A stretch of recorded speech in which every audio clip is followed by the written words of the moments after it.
I'm Lisa Yakis, microbiologist in the Consumer Products Program at NSF International, and today I'm going to show you how to get rid of that musty smell in your coffee maker. You will need vinegar and a measuring cup. Step 1. Fill the coffee pot with 3 tablespoons white vinegar for every 1 liter of water. Step 2. Run the vinegar solution through your coffee maker. Step 3. Fill the empty coffee pot 1 to 2 times with clean water and pour into the reservoir to remove traces of vinegar. Step 4.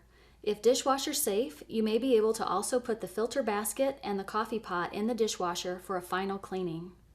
Most manufacturers recommend cleaning coffee makers every 40 to 80 brew cycles or at least monthly. I'm Lisa Yakis, and that's how you get rid of the musty smell in your coffee maker.